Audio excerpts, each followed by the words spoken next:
जिनेन्द्र वन्दे तु सर्वसिद्धे ध्रुवममलमणोवमं गदिं पत्ते वोच्छामि समयपाहुड मृण्मोषुध केवली भणिदम। पंच परमेष्टि भगवान की जय। प्रसंग चल रहा है जीव और कर्म आपस में बंधे हैं या नहीं बंधे हैं और नयों की क्या दृष्टि है। पहली ज्ञानशाला में भी गाथा नंबर 148 में विषय थोड़ा आया था, उस विषय को अब और आगे बढ़ा रहे। आइए गाथा नंबर 149। सभी श्रोताओं से एक निवेदन और करूंगा, हम लोग एक गाथा को एक बार शामिल बोलते हैं, फिर दोबारा तिबारा भी बोलते हैं। क्यों बोलते हैं? इसलिए बोलते हैं आप लोग भी हमारे साथ बोल लें। ये गाथाएं प्राकृत भाषा की हैं, हिंदी तो है नहीं तो झट बोलने में आ जाए। प्राकृत है, बोलना थोड़ा सा कठिन होता है, तो हम इसलिए बोलते हैं 3 बार ताकि आप भी हमारे साथ दोहरा लें, ताकि पक्का हो जाए।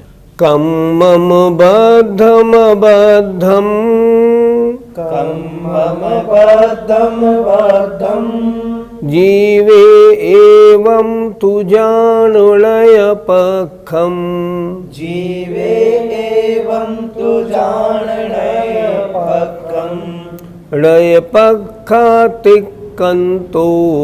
लय पखातिक्कन्तो लय पखातिक्कन्तो लय पखातिक्कन्तो भर्णदिजोषो समय सारो भर्णदिजोषो समय सारो।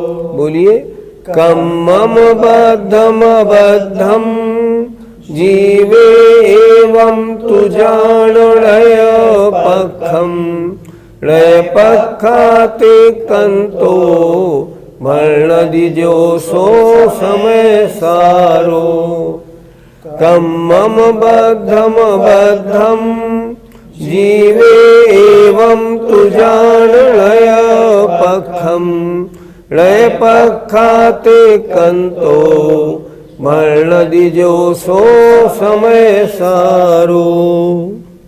कम्मम कर्म, बद्धम अबद्धम, बद्ध हैं और अबद्ध हैं, संधि विच्छेद कर लीजिए। बद्धम अबद्धम। और एक बात ध्यान से सुने, इसको आप ऐसे मत पढ़िएगा कम्मम बद्धम बद्धम, नहीं ऐसे नहीं, बद्ध मबद्धम। देखिए अगर बद्धम पे बिंदी होती तो बद्धम होता, यहाँ है कम्मम बद्ध मबद्धम, ऐसे ही उच्चारण करना है। तो कर्म बद्धम बंधा है, अबद्धम नहीं बंधा है, अबद्ध है। जीवे जीव में, एवं ऐसा तो जान माने जानो, नए पक्षम एक नए का पक्ष, एक नए का कथन, अर्थात एक नए से जीव बंधा है, एक नए से जीव नहीं बंधा है। ये एक नए और एक नए, दो नयों का अलग अलग कथन है। नय पक्षातिक्रांतो, नय पक्ष अतिक्रांतो, जो नए पक्ष से रहित है। भर्णदि ऐसा जो कहा गया है, सो समय सारो, वह तो समय सारूप शुद्ध आत्मा है। मेरी शुद्ध आत्मा क्या व्यवहारने से कहीं वैसी है? नहीं। क्या निश्चयने से कहीं वैसी है? नहीं। तो कैसी है? इन दोनों से हटके जो आत्मा का शुद्ध स्वरूप ध्यान में आता है, आत्मा तो वैसी है। ये नए क्या करते हैं? ये नए उसके द्रव्य और पर्याय पक्ष को बताते हैं और वस्तु का वर्णन अलग होता है। ये यहाँ पे कह रहे हैं कम्मम बद्धम, कर्म बंधा है, कम्मम अबद्धम, कर्म नहीं बंधा है। किसमें? जीव में। यह तो एक नए का पक्ष है। आपने कहा बंधा है व्यवहार ने, नहीं बंधा है निश्चय ने, तो वास्तव में कैसा है? तो कह रहे हैं नए पक्ष से रहित नए पक्षातिक्रांतो जो भरनदी, जो कहा गया है सो समय सारो, वह समय सारूप शुद्ध आत्मा है। शुद्ध आत्मा कैसी है? व्यवहार ने भी नहीं, निश्चय ने भी नहीं, इन दोनों नयों का वर्णन हटा दो। जो शुद्ध नय से जानता है, परम शुद्ध नय से जानता है, वह आत्मा का सच्चा स्वरूप है। वो बंधे और बिना बंधे की चर्चा ही नहीं करता। बंधे और बिना बंधे की चर्चा तो व्यवहार और निश्चय ने करते हैं। इसलिए कर्म बंधा है एक नय की बात, कर्म नहीं बंधा है दूसरे नय की बात। और शुद्ध आत्मा कैसी है? इन दोनों नयों के वर्णन से अलग। न बंधे की बात करता है, न बिना बंधे की बात करता है। वो क्या कहता है? वो कहता है आत्मा तो ज्ञायक भाव मात्र है, बस। बंधा है या नहीं बंधा है, नहीं, मैं वो बात नहीं करता। मैं तो उसको देख रहा हूँ जो आत्मा है वो कैसा है? ज्ञायक भाव, जानने देखने वाला है। वो इन सब पक्षों से दूर होता है। अब जरा अर्थ पे ध्यान दीजिए। जीव में कर्मबद्ध हैं, लगे हुए हैं, यह भी, और जीव में कर्म चिपके हुए नहीं है, ऐसा भी एक नए का पक्ष है। किंतु समय सारूप जो आत्मा है वह इन दोनों पक्षों से दूरवर्ती, भिन्न है। वो तो ये बताता है आत्मा है कैसा। बंधा और नहीं बंधा ये बहिरंग द्रव्य की बात है। मैंने कपड़ा पहन रखा या नहीं पहन रखा ये अलग बात है, मैं कैसा हूँ ये अलग बात है। इसी तरह आत्मा बंधा है अलग बात, नहीं बंधा है अलग बात, है कैसा? है तो ऐसा।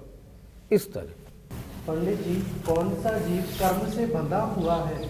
भैया इन प्रश्नों का उत्तर तो अपनी बुद्धि से लगा लिया करो। जो कर्म से बंधा है वो संसारी है, जो कर्म से रहित है वो मुक्त है। आपने प्रश्न किया कौन सा आत्मा कर्म से बंधा है? संसारी जीव है, कर्म से बंधा हुआ है। चाहे वे केवली अनंत परमेष्टि हों, चाहे 14वें गुणस्थान में योग केवली हो जाएं, अभी संसारी अवस्था है। इस कारण वह आत्मा कर्मों से बंधा हुआ है। पंडित जी, इस गाथा में समय सार शब्द का क्या अर्थ है? समय सार का मतलब होता है शुद्ध आत्मा का वास्तविक स्वरूप। समय माने आत्मा और सार माने उसकी परम शुद्ध अवस्था। तो समय सार माने परम शुद्ध आत्मा का स्वरूप। ये ग्रंथ का नाम समय सार क्यों पड़ा? कि इसमें परम शुद्ध आत्मा का स्वरूप बताया गया है, इसलिए इसका नाम श्री समय सार जी है। पंडित जी, क्या आत्मा निश्चय में रूप नहीं है? निश्चय ने एक विकल्प है, व्यवहार ने एक विकल्प है। आप कह रहे हैं क्या आत्मा निश्चय रूप नहीं है? मैं पूछता हूँ क्या आत्मा व्यवहार ने रूप नहीं है? आप इनकार किसी को नहीं कर पाएंगे। कुछ लोगों की धारणा है व्यवहार ने झूठा है, नहीं, बिल्कुल गलत, 100% गलत। व्यवहार ने भी सत्य है, निश्चय ने भी सत्य है। दोनों कितने परसेंट? 100% सही है दोनों। एक पर्याय को बताने वाला सही, एक द्रव्य को बताने वाला सही, दोनों ठीक है, दोनों बिल्कुल ठीक है। ये नहीं कि निश्चय की दृष्टि तो सही है और व्यवहार की दृष्टि गलत है। इसीलिए आचार्य जयसेन महाराज ने लिखा व्यवहारो भूदत्तो भूदत्तो, उस गाथा के अर्थ में लिखा है व्यवहार ने भी भूतार्थ है अभूतार्थ है, व्यवहार ने की दृष्टि से। निश्चय ने भी भूतार्थ है अभूतार्थ है। निश्चय ने को अभूतार्थ क्यों कह दिया? व्यवहार ने की दृष्टि से। निश्चय ने की दृष्टि से निश्चय ने भूतार्थ है। ये क्या है? ये तो विकल्प है। इसलिए नए सब सच्चे हैं, पर आत्मा शुद्ध कैसा है? नए विकल्प हैं, विकल्पों से रहित ऐसी शुद्ध आत्मा है। इसलिए जो निश्चय नय का कथन है ना, वो भी आत्मा का शुद्ध स्वरूप नहीं है। नहीं तो यहाँ आचार्य क्यों लिखते, इन दोनों नयों से जो ऊपर उठते हैं सो समय सारो, वह आत्मा का शुद्ध वास्तविक स्वरूप है। निश्चय नय का कथन परम सत्य क्यों नहीं है? जरा इस प्रश्न का उत्तर अच्छी तरह समझने वाला है। जो श्रुति ज्ञानी हैं, चाहे श्रुत केवली हों, वो वस्तु का कथन निश्चय और व्यवहारने से करते हैं। लेकिन जो केवल ज्ञानी भगवान हैं, वो निश्चयने से करेंगे या व्यवहारने से करेंगे? नहीं, वो इनमें किसी ने से नहीं करेंगे। क्यों? ये नहीं तो श्रुति ज्ञान के विकल्प हैं। तो वो क्या बताएंगे? जैसी जो वस्तु है उसको वैसा बताएंगे। इन्होंने लिखा ना, भरणद जो सो समय सारो, तो जो कहा जाएगा वह समय सार है। कैसा? जैसा केवली ने देखा है। केवली निश्चय से और व्यवहारने से नहीं देखते, वो तो केवल ज्ञान से देखते हैं। निश्चय और व्यवहारने से देखने का काम तो हम जैसे श्रुति ज्ञानियों का है, महामुनि राजों का है, शुद्ध केवलियों का है, क्योंकि उनके पास वही ज्ञान है। बाकी केवल ज्ञानी न व्यवहारने से देखते हैं न निश्चयने से देखते हैं, वो तो वस्तु को साक्षात देखते हैं। गाथा 149 का पद्यानुवाद। हे पक्षपात यह तो नय नीति सारी, है निर्विकार यह आत्म या विकारी। वे वस्तु से समय सार बने लसे हैं, जी साधु ऊपर उठे नय पक्ष से है। आचार्य श्री ने पद्यानुवाद में कितना सुंदर लिखा है। जो साधु नए पक्ष से ऊपर उठ गए हैं, व्यवहार निश्चय दोनों से अलग हो गए हैं, वे ही वास्तव में समय सार रूप बने सुंदर सुशोभित हो रहे हैं। आइए अब अगली गाथा 150 देखते हैं। दोण विणयाण भड़ियम, दोण विणयाण भड़ियम, जान दिणवरिम तु समय परिबद्धो, जान दिणवरिम तु समय परिबद्धो। णदुणय पखम गिण्णदि, णदुणय पखम गिण्णदि, किंचि विणय पख परिहीणो, किंचि विणय पख परिहीणो। बोलिए। दोण विणयाण भड़ियम, जान दिणवरिम तु समय परिबद्धो। णदुणय पखम गिण्णदि, किंचि विणय पख परिहीणो। दोण विणयाण भड़ियम, जान दिणवरिम तु समय परिबद्धो। णदुणय पखम गिण्णदि, किंचि विणय पख परिहीणो। एक एक शब्द के अर्थ पर विचार करें। आइए। दोणवी दोनों ही, नयान नयों के, भड़ियम कथन को, दोनों ही नयों के कथन को, जानदी जानता है, णवरिम केवल मात्र, कौन? समय परिबद्धो आत्मा का अनुभव करने वाला जीव, शुद्धोपयोगी महामुनि महाराज। फिर देखें, बहुत सुंदर। दोण विणयान भणियम, दोनों ही नयों के कथन को आत्मा का अनुभव करता हुआ समय परिबद्धो, णवरिम केवल मात्र जानता है, णदु नहीं गिण्णदि ग्रहण करता है, णय पक्षम किसी भी नय के पक्ष को। ये आत्मा कर्मों से बंधी है, ये आत्मा कर्मों से नहीं बंधी है। अगर इसमें आएगा तो शुद्धोपयोग नहीं रह पाएगा, शुभोपयोग में आ जाएगा। किसी भी नए पक्ष को ग्रहण नहीं करता है। क्यों नहीं करता? किंचि भी किंचिन मात्र भी नए पक्ष परहीणो, समस्त नए पक्षों के विकल्प से परहीण रहित तो हो गया है। अब तो वो आत्मा को कैसे देखता है? जैसे केवली भगवान देखते हैं। किसी भी नए पक्ष को ग्रहण नहीं करता है, किंचि भी किंचन मात्र भी, क्योंकि नए पक्ष परहीणो, समस्त नए पक्षों के विकल्प से वह रहित तो हो गया है। जब तक विकल्प रहेंगे व्यवहार निश्चय का बराबर चिंतन रहेगा, और जब उनसे हट गया है तब बिल्कुल अलग जो हो गया, जो उस समय जानता है वह समय सार है। अर्थ देखिए, श्रुति ज्ञानी आत्मा दोनों ही नयों के कथन को केवल मात्र जानता है। वह सहज परमानंद एक स्वभाव आत्मा का अनुभव करता हुआ और समस्त नए पक्ष के विकल्पों से रहित हुआ किसी भी नए पक्ष को किंचन मात्र भी ग्रहण नहीं करता। कब? जब वह शुद्धोपयोग में है तब, आत्मा के अनुभव में लगा है तब, निर्विकल्प अवस्था को प्राप्त है तब। क्यों? ये तो विकल्प हैं। मैं निश्चय से ऐसा हूँ, विकल्प। व्यवहार से ऐसा हूँ, ये भी विकल्प। आत्मा का जहाँ अनुभव होता है वहाँ निर्विकल्प अवस्था होती है। पंडित जी, क्या केवली भगवान नयों की अपेक्षा वर्णन नहीं करते? ये तो श्रुति ज्ञान के विकल्प हैं। केवली भगवान जब उनकी आत्मा में जो वस्तु झलकती है, न उसमें व्यवहार ने झलकता है, न निश्चय ने झलकता है, और वो बताते हैं तो जो झलकता है उसको बताते हैं।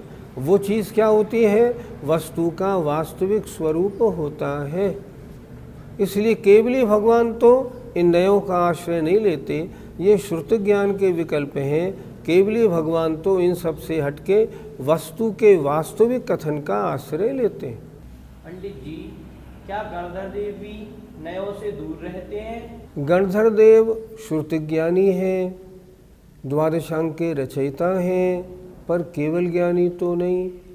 इसलिए वो भी नए की अपेक्षा वस्तु का कथन करते हैं, नए की अपेक्षा ही वस्तु को जानते हैं। लेकिन जब भी वे शुद्धोपयोग में जाते हैं तब नयों का आश्रय नहीं लेते। पंडित जी, क्या शुद्धोपयोगी मुनिराज और केवली एक साथ देखते और जानते हैं? देखना जानना एक सा कैसे बनेगा? गणधर देव या शुद्धोपयोगी मुनि महाराज?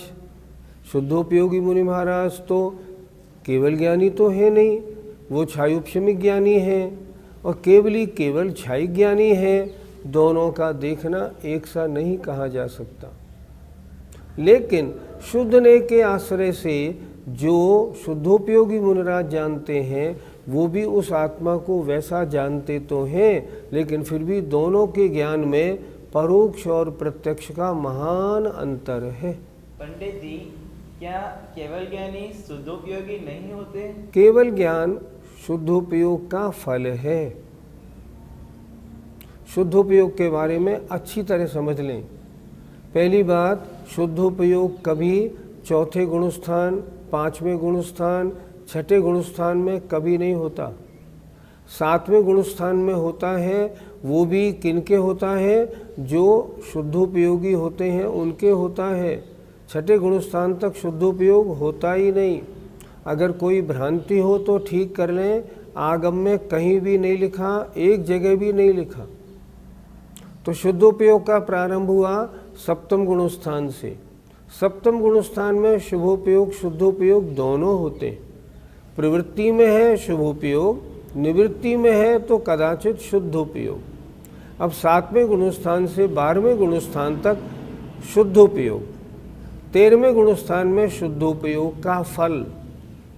तो यहाँ शुद्धोपयोग नहीं होता, नहीं, शुद्धोपयोग ध्यानावस्था है।